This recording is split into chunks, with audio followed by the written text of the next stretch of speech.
bruit tellement aigu sorti de ma bouche, les gars. C'est la petite F20, évacue, la petite F20,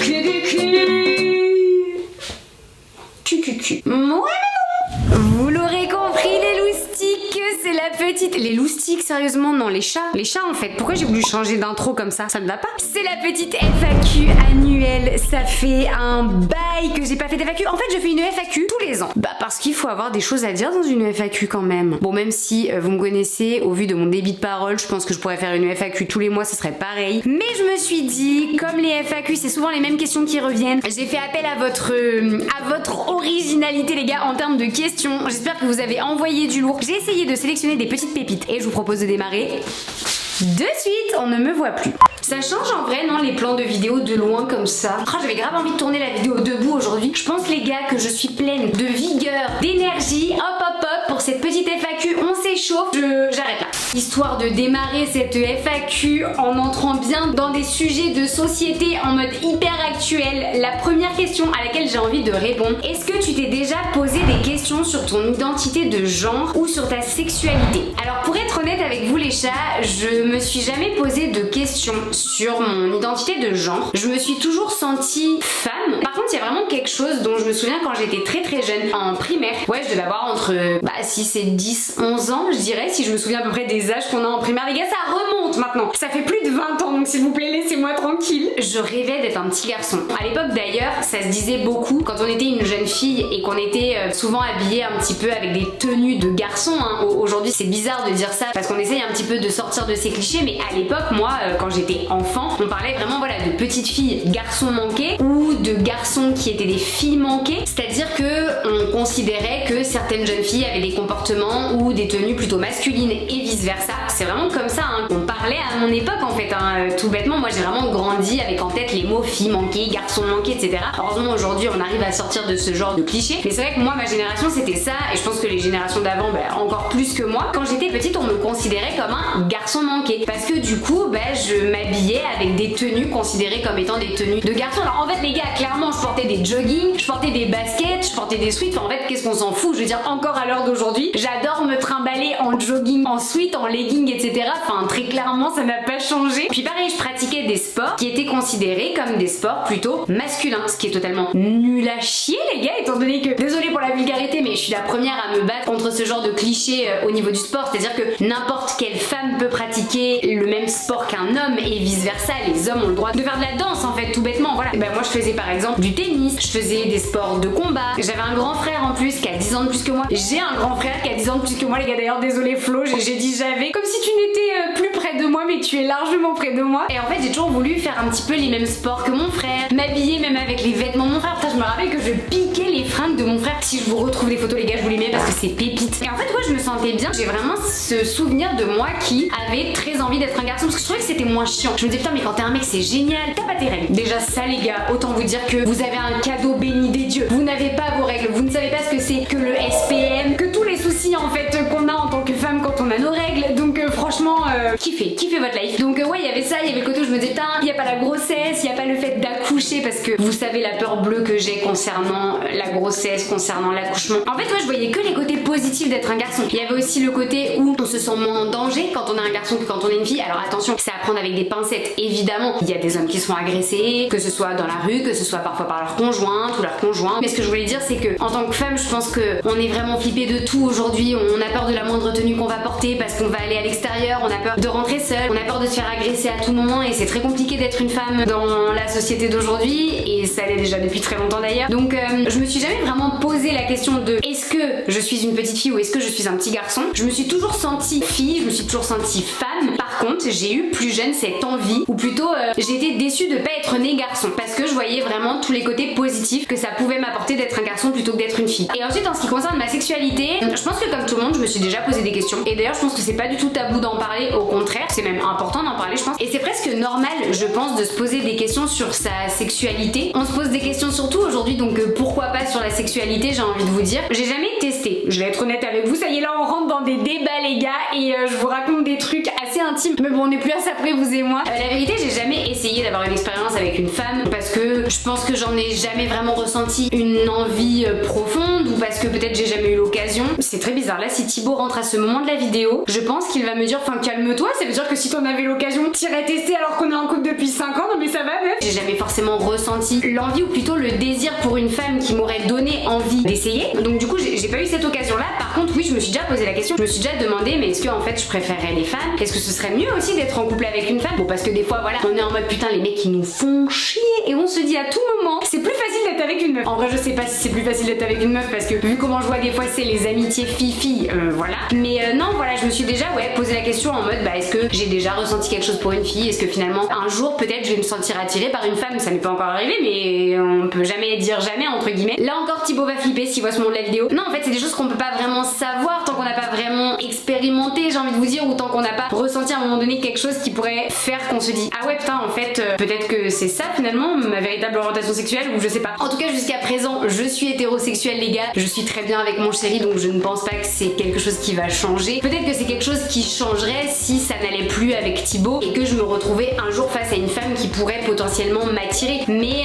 à l'heure actuelle ça va dans mon couple, et en fait la priorité c'est que je sois amoureuse de la personne avec qui je suis, et je suis pas amoureuse de lui parce que c'est un garçon. Enfin si, en fait non, on rentre dans un débat compliqué là. Si je suis amoureuse de lui parce qu'à la base c'est un garçon, que c'est un garçon qui m'attire, qui fait que du coup on s'est mis ensemble, mais je suis amoureuse de lui aussi pour ce qu'il est en tant que personne, en tant qu'être humain. C'est un débat très compliqué finalement, hein. Coco, ça va? ça parle de quoi? Ça parle d'orientation sexuelle, figure-toi. Ah, tu leur as dit que t'es lesbienne. Alors je leur ai pas dit, mais justement je leur ai dit que j'avais pas vraiment eu l'occasion de tester, parce que du coup vu que je suis avec toi et que je suis amoureuse de toi, oui, bah, je peux pas savoir en fait si je suis attirée par une femme. Mais par contre ce qu'on peut faire c'est me faire un trouble, c'est à la mode en ce moment sur les réseaux, et du coup c'est toi plus une autre femme et moi, et comme ça La vidéo là, il m'énerve, il me saoule. Reprenez-le s'il vous plaît votre pote, comme ça je pourrais savoir si je suis attirée par les femmes ou pas. je prends quoi au goûter? Bah je sais pas, tu te débrouilles, je tourne une vidéo, mais bah oui j'ai pas fini. Tu me fais un goûter? Non mais tu vas faire ton goûter tout seul, sois grand. Tu Allez. veux avoir un enfant? C'est un goûter ou un enfant? Bah non mais écoute, tu te débrouilles pour les deux. Oh, vous avez la réponse à la question, est-ce que vous allez avoir des enfants avec Thibaut? La réponse est non. Non parce que celle-là aussi je l'ai eu beaucoup la question, on m'a d'ailleurs demandé est-ce que ça m'énervait d'avoir cette question tout le temps. J'ai déjà répondu plein de fois les gars, donc j'ai pas envie de recommencer. C'est juste que oui c'est hyper intrusif comme question, ça ne regarde personne, est-ce qu'on a envie d'avoir des enfants ou de se marier ou qu'importe. Voilà, passons à la suite. Histoire d'enchaîner sur des questions bien les deux pieds dans le plat les gars comme il faut, mais en réalité ça fait longtemps que je vous en parle sans vraiment vous en parler. Cette vidéo c'est peut-être l'occasion de commencer un petit peu à mettre les deux pieds dans le plat, c'est le cas de le dire. Ça fait 2 fois que je dis cette expression, c'est très chiant, vous avez le droit de me le dire. Vous êtes très nombreux à m'avoir demandé de vous parler de mes maladies auto-immunes, parce que j'ai déjà abordé ce mot dans certaines vidéos. J'ai déjà abordé certaines maladies auto-immunes dont j'étais victime, c'est pas du tout un mot positif, porteuse on va dire plutôt, c'est plus sympa, dans certaines stories, mais c'est vrai qu'en fait j'ai jamais vraiment poussé le sujet. Pourtant je me dis que je suis pas toute seule en fait à être touchée par des maladies auto-immunes, et pas toute seule à être touchée par les maladies auto-immunes que j'ai actuellement, et ça peut être cool de vous en parler. Alors je suis toujours un peu mitigée là-dessus, parce que d'un côté quand j'en parle après je veux pas que les gens se disent que parce qu'ils vont avoir tel ou tel symptôme un jour ils ont forcément une maladie auto-immune. Sachez qu'avant de penser qu'on est atteint d'une maladie auto-immune, faut être diagnostiqué les gars. Moi j'ai été diagnostiquée, ça fait longtemps que je suis diagnostiquée et je suis pas votre médecin, donc surtout voilà, ne prenez pas pour acquis ce que je vais vous expliquer qui me concerne moi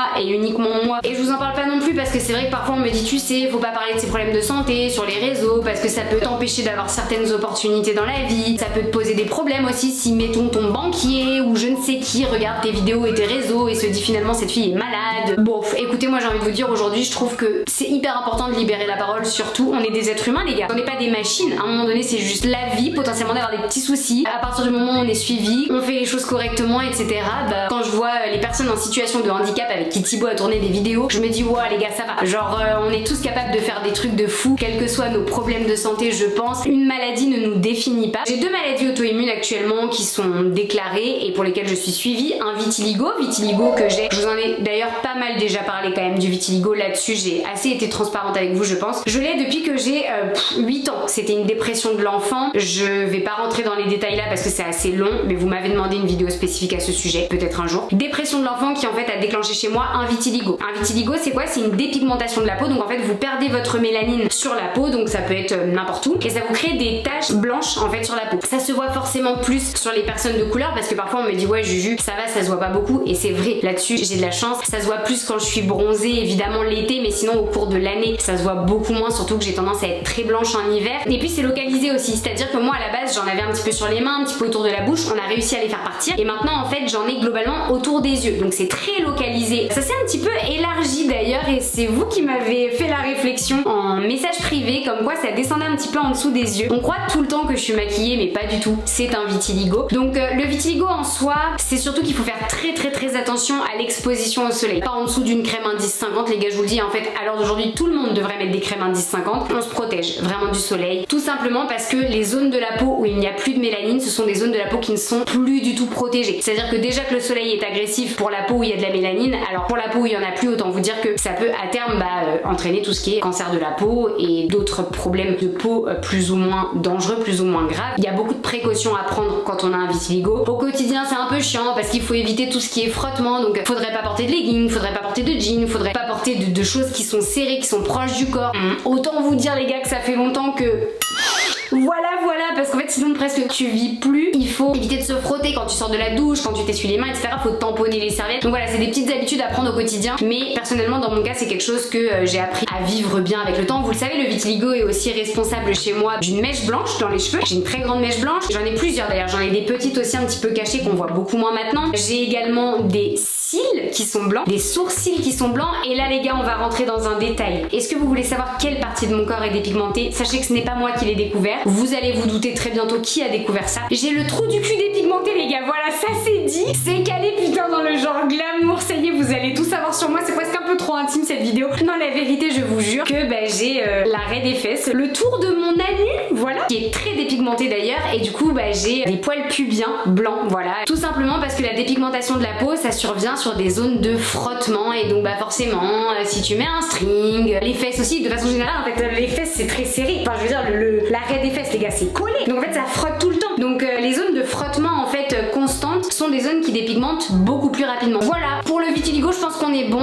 La deuxième, là vous avez été très nombreux à me poser la question, c'est la sclérodermie systémique. Je l'ai depuis 2013, c'est une maladie auto-immune qui n'est pas encore très bien connue. Quand je dis qu'elle n'est pas très bien connue, c'est-à-dire qu'aujourd'hui on est sur une maladie auto-immune où en fait il n'y a pas de traitement curatif, il n'y a pas de traitement qui permet vraiment de guérir la maladie, il y a uniquement des traitements symptomatiques, c'est-à-dire des traitements où on va vraiment pouvoir soulager les symptômes. Cependant ces traitements on les prend uniquement quand la maladie commence à arriver à un stade assez avancé, ce qui n'est pas mon cas, et heureusement actuellement je n'ai pas encore besoin de traitement pour la sclérodermie, et d'ailleurs peut-être que je n'en aurai jamais besoin. Le jeu un petit peu des maladies auto-immunes c'est que ça peut très bien rester stable toute sa vie et à un niveau du coup assez bas, comme ça peut fluctuer, comme ça peut augmenter, devenir plus grave avec le temps, etc. Enfin, les maladies auto-immunes c'est un peu le jeu de la loterie. Ce qui se passe quand on est sujet aux maladies auto-immunes, c'est qu'on a des anticorps qu'on appelle des antinucléaires qui sont très élevés, en tout cas qui sont plus ou moins élevés. Dans mon cas ils sont très élevés, ce qui fait qu'en fait je peux déclencher tout un tas de maladies auto-immunes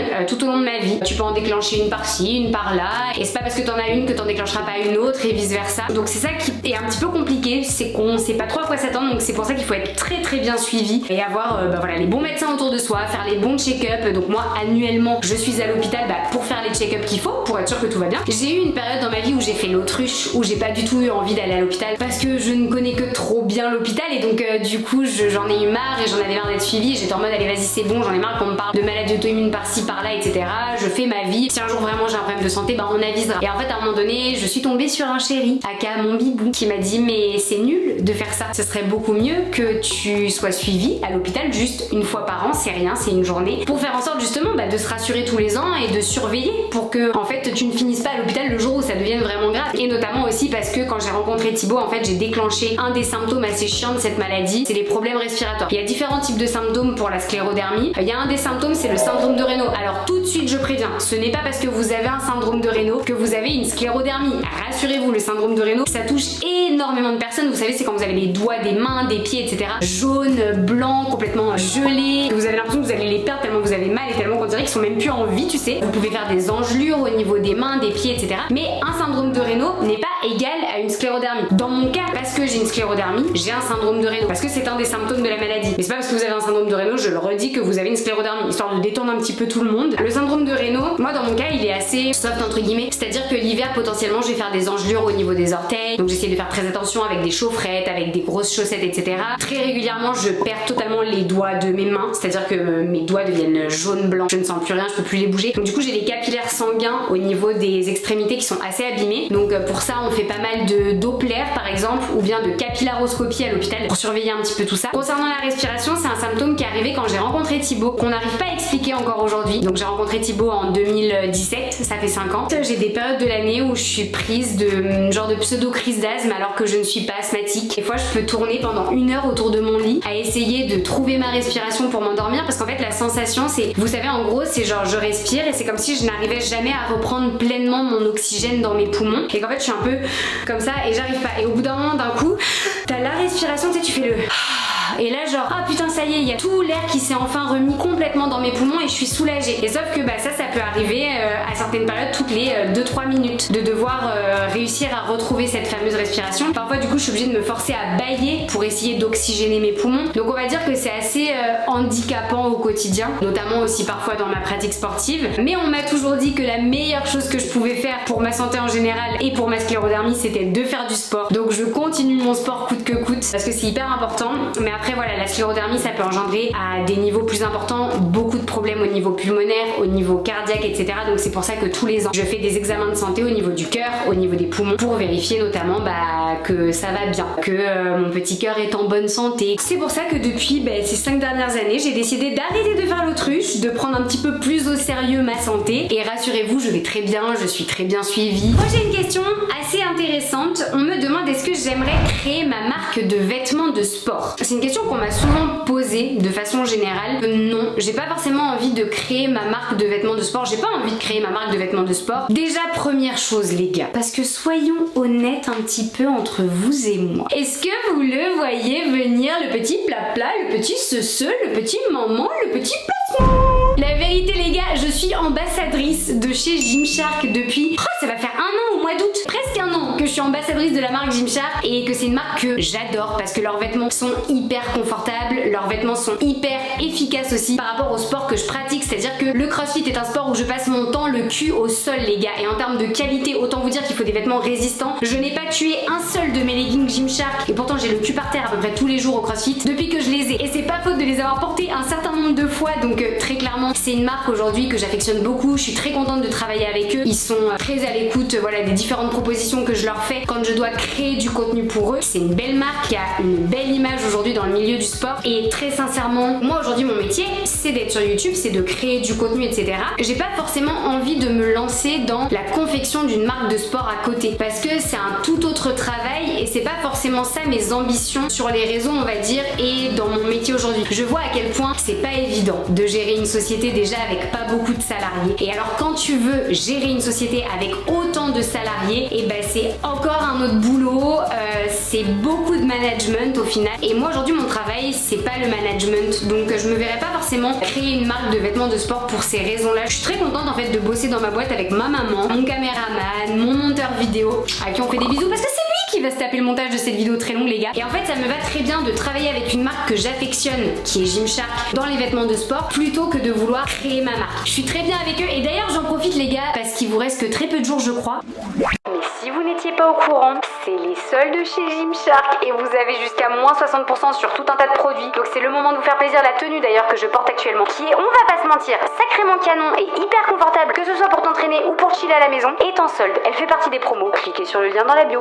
Prochaine question, est-ce que tu feras une vidéo balance ton frigo avec un ou une abonnée? Alors autant vous dire que c'est une idée que j'ai en tête effectivement, que j'aimerais beaucoup faire parce que je pense que ça peut être intéressant aussi de découvrir vos frigos. Vous l'avez compris, balance ton frigo c'est vraiment ma web série de l'année. Je l'aime trop. J'ai une autre idée de web série en tête d'ailleurs, je vais pas trop vous spoiler parce qu'il y en a une autre que j'aimerais vraiment mettre en place, mais restons sur balance ton frigo pour l'instant. Vraiment j'adore cette web série, je m'éclate avec cette web série. Il y a d'ailleurs quelqu'un qui m'a demandé qu'est-ce que cette web série m'apportait. En fait des rencontres les gars. J'adore ça parce que du coup je découvre plein de youtubeurs que je ne connaissais pas forcément à travers cette web série, parce que comme vous l'avez avez vu, il y a autant des épisodes avec des personnes que je connais déjà, avec qui j'avais déjà tourné, qu'avec des gens que je ne connais pas, et c'est hyper cool de les découvrir à travers leur frigo, parce qu'en fait le frigo, montre-moi ton frigo et je te dirai qui tu es. Et j'en apprends beaucoup sur les gens au travers d'une seule vidéo, ça m'apporte beaucoup de choses aussi. Je suis contente de pouvoir vous apporter mes connaissances en nutrition à travers ces vidéos. Je suis contente aussi d'avoir vos retours dans les commentaires parce que vous m'apprenez aussi des choses, et c'est pour ça que j'adore cette web série, parce que vous avez aussi des choses à m'apprendre, faut être honnête, malgré que les études que j'ai faites soient en rapport avec la nutrition, il y a toujours des choses à apprendre tellement c'est un domaine qui évolue tout le temps. Mais ouais, j'ai vraiment pour objectif les gars de faire grandir cette web série, de continuer à découvrir le frigo de plein de youtubeurs. J'aimerais aussi beaucoup, on va pas se cacher les gars, pouvoir aller dans le frigo de d'autres genres de célébrités, c'est-à-dire des acteurs, des chanteurs. Franchement, vous imaginez un balance ton frigo avec Angèle, Angèle balance son frigo. Oui, c'est un message que j'envoie à travers cette vidéo. Franchement, ce serait juste mais un truc de malade de pouvoir vraiment mixer à la fois des balance ton frigo chez les youtubeurs, chez les acteurs, chez les humoristes, chez les présentateurs, chez les chanteurs, chez les abonnés. Ouais, mon but c'est que ça devienne vraiment un truc de fou cette web série en fait, et ça me fait trop plaisir d'avoir vos retours depuis le début que je l'ai lancé, de voir que vous kiffez, que c'est vraiment une web série qui vous plaît et qui marche. Franchement,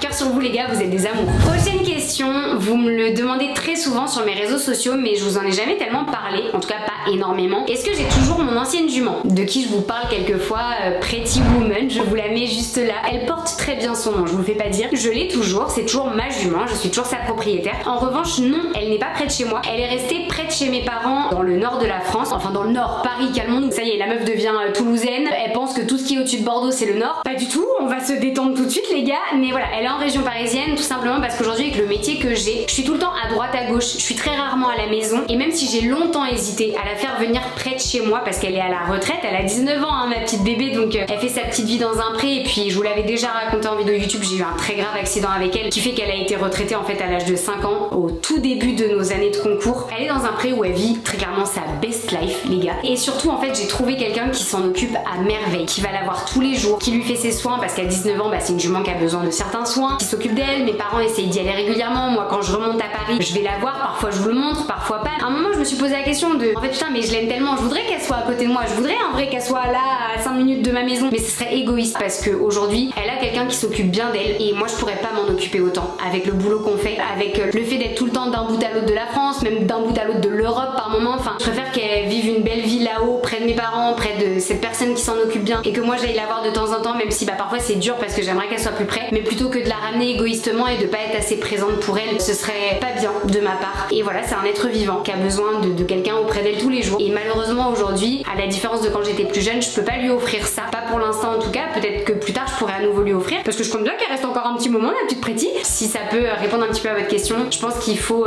penser à nos animaux avant de penser à nous, et là aujourd'hui ce choix là, même s'il est pas toujours facile, et c'est pour penser à elle avant de penser à moi. Prochaine question qui est assez intéressante parce que c'est surtout que j'ai envie d'aborder quelque chose avec vous. On me demande est-ce que j'ai un regret. Alors non, pour le coup j'ai pas de regret actuellement, puisque tout ce que j'ai vécu dans ma vie je l'ai vécu pour une bonne raison, et si je les avais pas vécu, les choses que je pourrais potentiellement regretter, et bien ma vie ne serait pas ce qu'elle est aujourd'hui. Donc comme je suis heureuse dans ma vie d'aujourd'hui, je me dis que j'ai tout vécu parce qu'il fallait que je le vive. Par contre je suis quelqu'un qui a très peur de regretter. Alors c'est ça qui est assez bizarre, c'est que j'ai peur en fait de finir ma vie en ayant des regrets. Alors là on est sur un truc, ça va partir loin aussi les gars. Peut-être que vous allez vous reconnaître dans ce que je vais vous expliquer. Typiquement j'ai fait de l'hypnothérapie ces derniers temps parce que je voulais essayer d'arrêter d'avoir ce qu'on appelle des anticipations anxieuses du futur, c'est-à-dire que j'avance dans la vie en ayant perpétuellement peur de passer à côté de ma vie et donc d'avoir des regrets. Et du coup tu profites jamais pleinement parce que tu te dis à tout moment que tu vas avoir des regrets parce que tu auras fait telle ou telle chose ou parce que tu auras pas fait telle ou telle chose. J'avance vraiment comme ça, donc j'essaye de travailler là-dessus parce que c'est assez pesant au quotidien et que ça peut générer des petites crises d'angoisse, tout ça on n'aime pas trop. Je vis vraiment dans ce truc d'avoir toujours l'impression que je pourrais passer à côté de quelque chose, que je pourrais peut-être à tout moment arriver à la fin de ma vie et me dire mais en fait je suis complètement passée à côté de ma vie, parce que je suis quelqu'un aussi à l'intérieur de moi qui suis très divisée en deux types de personnes. La personne très raisonnée qui se dit voilà la vie c'est avoir un travail, être chez soi avec sa famille, etc.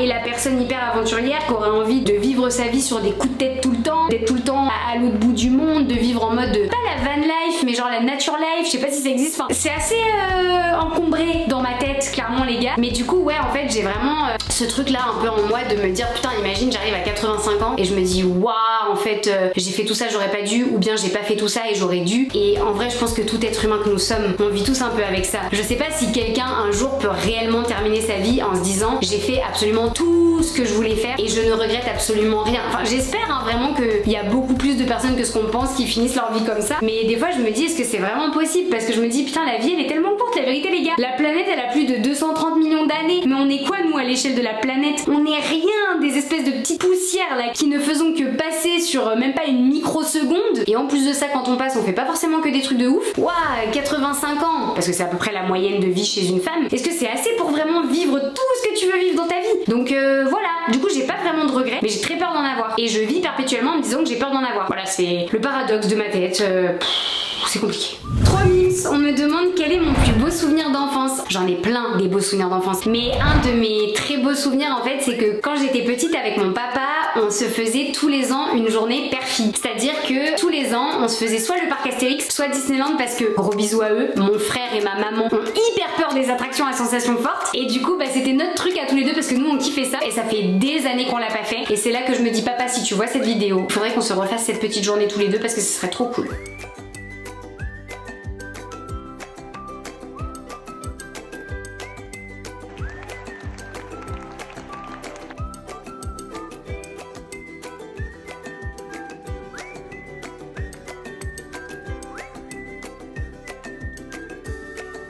Prochaine question, où est-ce que tu te vois dans 10 ans, professionnellement, personnellement? Très sincèrement, et j'ai pas honte de le dire, je ne sais pas. Je ne sais pas, et je sais pas si j'ai envie de savoir en fait. Je crois que aujourd'hui, je suis quelqu'un qui a envie de se laisser un petit peu porter par la vie. C'est très bizarre pour une meuf qui vous a dit juste avant qu'elle anticipait de façon très anxieuse son futur, mais justement c'est aussi pour cette raison que j'essaye de pas toujours trop me projeter, parce qu'à trop vouloir se projeter parfois, bah c'est plus de stress qu'autre chose. Ça dépend des gens encore une fois, hein, évidemment. Moi dans mon cas, j'essaye plus de prendre un peu la vie comme elle vient. Alors ça veut pas dire que je ne prévois pas l'avenir, que j'ai pas un petit peu des idées de ce que j'aimerais faire, de comment j'aimerais évoluer, que ce soit personnellement ou professionnellement, mais je suis aussi très consciente que je pense que les envies qu'on a à 27 ans, parce que c'est mon âge actuellement les gars, ne sont pas les envies qu'on a à 37 ans. Donc en fait j'ai pas forcément envie de me projeter là en me disant bah ouais à 37 ans, c'est-à-dire dans 10 ans, bah je me vois comme ça, parce qu'en fait à tout moment ça va carrément changer, même complètement changer. Ça va changer parce que j'aurai pas le même âge et je verrai pas du tout la vie de la même façon, ou parce qu'il va m'arriver quelque chose dans la vie qui va faire que je vais voir la vie complètement autrement. Donc ouais, j'essaye de pas forcément trop me projeter là-dessus. Évidemment que j'ai des projets, que ce soit pro ou perso. Typiquement, Bibou le sait, mais moi j'aimerais beaucoup vivre au bord de l'océan. Tu veux qu'on fasse un enfant? Non, j'aimerais vivre au bord de l'océan, mais non. Mais pas du tout. Mais tu saoules, absolument pas du bas. Quoi? On va vous annoncer le sexe de suite. Comment on fait pour annoncer le sexe? Bah y a pas de sexe, y a pas d'enfant. Si, ça c'est une fille et ça c'est un mec. Attention, ça va être un mec. T'as fait exprès, tu savais quoi? Non mais lui il est obsédé par un petit garçon. Il veut absolument un petit garçon. C'est pour l'Empire. Du coup je vous disais... Bonne vidéo. Merci Bibou. Je vous disais j'aimerais beaucoup vivre je pense au bord de l'océan. Ça pour le coup. Mais des chiants. Ah bah j'espère que t'applaudis parce que t'as bien compris qu'on allait y aller. Bah oui, on ira un jour. Hein. Bah oui, non en vrai ouais, je sais pas pourquoi j'ai jamais vécu au bord de l'eau les gars, mais ça c'est vraiment un truc que j'ai pour goal dans la vie, que ce soit en France ou à l'étranger d'ailleurs, parce que je me verrais beaucoup vivre à l'étranger aussi. En vrai la vérité j'aimerais beaucoup faire un tour du monde. J'y vais, bonne journée. Voilà. On n'est pas tout à fait sur la même longueur d'onde avec Bibou, mais ça va le faire. La vérité je pense que ça me ferait kiffer, mais bon, on verra bien ce que la vie nous apportera. Et après professionnellement, il y a beaucoup de gens d'ailleurs qui m'ont posé la question, ça me permet de répondre à une autre question, de meuf, qu'est-ce que tu feras quand YouTube ça s'arrête? Les gens ne m'ont pas appelé meuf, mais j'avais très envie de le dire comme ça. En fait moi j'aime bien me dire que y a pas de raison que ça s'arrête en fait. Alors évidemment qu'il faut s'y préparer, évidemment que ça peut s'arrêter, mais pourquoi est-ce qu'on devrait forcément se dire que ça va s'arrêter un jour? Je veux dire, c'est comme si tu disais aux gens qui ont démarré à la télé à l'époque quand personne n'y croyait, qu'est-ce que vous ferez quand la télé ça marchera plus? Aujourd'hui la télé ça existe depuis je ne sais pas combien d'années, de dizaines d'années, et ça ne s'arrête pas et ça ne marche pas forcément moins bien. On aime bien se dire ouais la télé aujourd'hui par rapport à YouTube ça marche plus, etc. Il y a des programmes télé les gars aujourd'hui qui cartonnent encore, mais tout aussi bien que des vidéos YouTube. Si les gens à la télé ont réussi à avoir des carrières qui se comptent aujourd'hui en dizaines d'années quoi, 40 ans, 50 ans de carrière et tout, il n'y a pas de raison que nous sur YouTube on puisse pas faire des carrières aussi longues. Après je suis d'accord avec vous, je dis ça comme si vous m'aviez répondu dans les commentaires ou comme si on était en train de parler, j'adore cette vidéo. C'est vrai qu'aujourd'hui tout va beaucoup plus vite, tout est beaucoup plus éphémère. On est dans un métier justement où il faut savoir rebondir tout le temps, aller sur les nouveaux réseaux quand il y a des nouveaux réseaux, être un petit peu vif en fait finalement. Donc j'essaie de le voir un petit peu comme ça en mode c'est une carrière qui peut durer toute une vie. Par contre ouais, j'aimerais bien toucher un petit peu à d'autres choses dans cette carrière, c'est-à-dire faire un peu plus de télé peut-être, faire un petit peu de radio, qui sait peut-être un jour jouer dans un film, film. Enfin ouais, en vrai, des trucs comme ça, je pense que ça me ferait grave kiffer. Je sais pas, hein, à tout moment j'ai zéro talent pour être actrice, soyons honnêtes, mais je pense que ça me ferait kiffer. Petite question sympa. Des bisous, belle maman, si vous voyez cette question. Comment est ta relation avec ta belle-mère? Eh bien écoutez, je suis sûre qu'il va écouter avec des grandes oreilles. Tu parles de ma mère? Je parle de ta mère. Tu parles de ma mère? Ouais, je parle de ta Rome. Écoutez les chats, ma relation avec ma belle famille de façon générale est très très cool. Ça se passe très bien et j'ai de la chance d'ailleurs, enfin en tout cas je m'estime chanceuse et je pense qu'on peut d'ailleurs tous s'estimer chanceux. C'est que justement ça se passe bien parce que je sais que c'est pas le cas dans toutes les familles. Il faut espérer d'ailleurs que ça continue comme ça, mais il n'y a pas de raison. Je sais que c'est pas toujours le cas.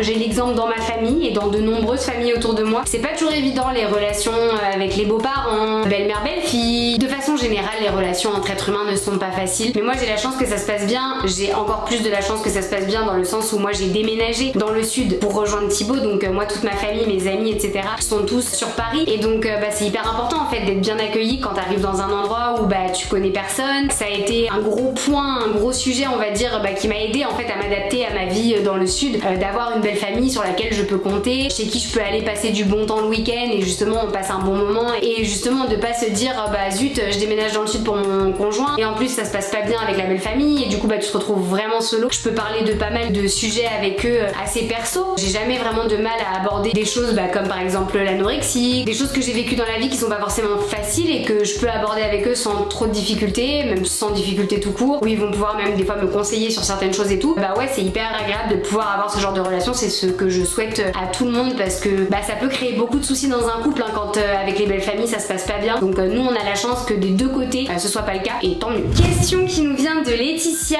Est-ce que tu continues la danse? Ça avait l'air de te booster dans tes stories, mais on ne te voit plus en faire. Malheureusement non, ça fait 6 mois quasiment que je n'ai pas pu danser. Donc vous le savez, j'ai eu des petits soucis de santé au mois de janvier. Soucis de santé qui avancent dans le bon sens mais qui ne sont pas tout à fait réglés. Donc la danse ne m'est pas autorisée. Tout ce qui est cardio en fait de façon générale ne m'est pas encore autorisé. Donc typiquement le crossfit, je ne peux pas faire de crossfit, je ne peux pas faire de danse. Voilà, tout ce qui va être un effort un peu trop intense pour mon cœur n'est pas autorisé pour le moment. Ça me manque énormément parce que la danse là c'était vraiment genre la nouveauté en termes de sport. J'avais pas mal de petits projets perso et pro aussi, je vais pas vous cacher avec la danse. J'avais pas mal d'idées en tête et tout, donc frustration plus parce que en plus de ça, là ça commençait à faire 6 mois en cours particulier à raison de 2 heures par semaine. Donc autant vous dire que la progression commençait à être vraiment cool. Et je vous montrais pas trop parce que j'avais envie d'arriver en mode alors les gars, c'est qui la danseuse ici? Et du coup c'est pas moi, voilà, visiblement. Non franchement j'ai hâte de recommencer bientôt, je croise les doigts parce que ça me manque de ouf. En plus ma prof est beaucoup trop bien donc on y croit, ça va bientôt le faire. Prochaine question où on me demande est-ce que tu penses être sortie à 100% de l'anorexie? C'est une question qui est hyper intéressante les gars parce qu'elle permet d'aborder un sujet avec vous que je trouve très important. Quand on a été victime de troubles du comportement alimentaire, il faut à tout prix, toute sa vie, rester sur ses gardes. Même si on est guéri, moi j'estime que je suis guérie. Maintenant est-ce que le 100% je peux vraiment le dire? Je sais pas parce que je suis bien consciente aujourd'hui qu'il me reste, on va dire par exemple des petits tocs liés à mon anorexie. C'est-à-dire qu'aujourd'hui j'ai beaucoup de mal, même si ça va beaucoup mieux, à manger quelque chose qui a été préparé par quelqu'un d'autre que moi. C'est-à-dire que hormis quand je suis au restaurant, ou là du coup je suis au restaurant et entre guillemets je débranche le cerveau, quand je vais être chez des potes, quand je vais être dans ma famille, j'ai du mal